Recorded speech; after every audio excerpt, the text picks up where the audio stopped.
Today we're going to demonstrate a few features of Google in the new Chrome browser that raise consumer privacy concerns. The first feature is Google's suggestion tool. This feature is used on the Google website as well as throughout its applications such as Gmail, Google Docs, and the Google toolbar.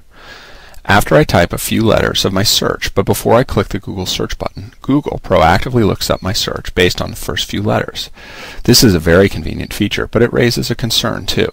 From the moment I type those first few letters, Google is already tracking, uploading, and storing my keystrokes. Let's see how it works. What you're looking at here is the Google homepage in the new Chrome browser. However, this issue is not specific to Chrome, as the feature works on all browsers the same way. And on the lower part of the screen, you're looking at a tool used by computer network professionals called the Packet Sniffer. We will use this Packet Sniffer to see what information Chrome is sending back to Google and when. Google has changed the typical request-response pattern of the web with a little piece of JavaScript code that says every time the user types a letter, send it to me. In this case, I'm going to type the first few letters of the word marijuana. Watch what happens over the network. As you can see, each letter gets sent to Google until it can tell I probably want the word marijuana. Now, I'm a fairly private person, so before I click the submit button, I think to myself, hey, looking around the internet for illegal drugs from my home computer is probably not too smart. So I never click the Google search button and click the backspace button a bunch of times. The problem is it's too late. Google already has the information. I didn't know this was happening. I didn't intend to give this information. I didn't click anything. It could be worse. What if I type something more serious, like this? And it's not just Google that can see this information. Anyone with a Packet Sniffer between me and Google can see that I type this. This means that if I'm surfing the internet from work, my company can see this. If I'm surfing from a wireless connection at Starbucks, Starbucks can see this. My ISP can see it. And if my government is watching, not just me specifically, but any part of the internet between me and Google, they can see it too.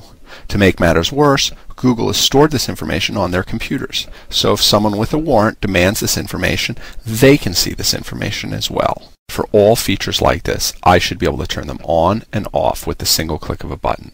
I'd also like to see more transparency around features that passively acquire information about me. I understand that if I buy something at Walmart, they're going to have a record of that transaction.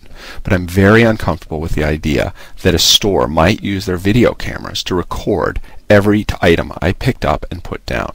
It's just too easy to make assumptions and draw conclusions about why I did what I did. Now you might say that none of this matters, since it's all anonymous. I mean, it's not like they know who I am or where I live. But that's not quite true. There are publicly available databases that map IP addresses to longitude and latitude coordinates with surprising accuracy. Let's see how they work. So now I'm going to open up a simple browser, again Chrome, and I'm going to go to a website called What Is My IP, www.whatismyip.com, and that's going to show me what my public-facing IP address is. This is what the internet sees as my address. I'm going to copy that, and I'm going to go to one of these GeoIP databases. There are many of them on the internet, and I'm going to pick one. In this case, I'm going to go to a website. It's publicly available. It's completely free, and it's called MaxMind. Again, there are many of them, and there's nothing particularly special about this one. And I'm going to click Get My Location. This GeoIP database is going to it's going to look at my IP address, and it's going to give me an approximate latitude and longitude. I'm going to copy that, and I'm going to head on over to Google Maps, and I'm going to paste that longitude and latitude address, click the Submit button, and sure enough, my IP address puts me in the Mission District of San Francisco, California, surprisingly close to where I actually live. I don't actually live at 16th and Harlow Street. However, I know exactly where that is, and I can walk to it from here. Next, let's take a look at Chrome's new incognito mode. To be fair, Chrome's incognito mode gets a lot of things right, but there are some important oversights that need to be corrected if Chrome is serious about protecting my privacy. Again, let's look under the hood and see what's happening. So let's go ahead and open a new incognito window. Here you can see that we're in incognito mode with the new icon and the different color. I'm going to go ahead and enter a new URL. In this case, instead of entering eBay's address, I'm going to have a typo, EEBAY. You can see that the browser's having trouble finding it, and in a couple of seconds, you'll see that the browser comes back with a suggestion. Instead of eBay with an E, it says maybe what you really want is eBay, ebay.com, the correct address. Where did it get that information? Well, it went back to the mothership and asked Google for a correction, and you can see that using the sniffer that we used earlier. Next, I'm going to show you a problem with a new feature in Chrome called Application Shortcuts.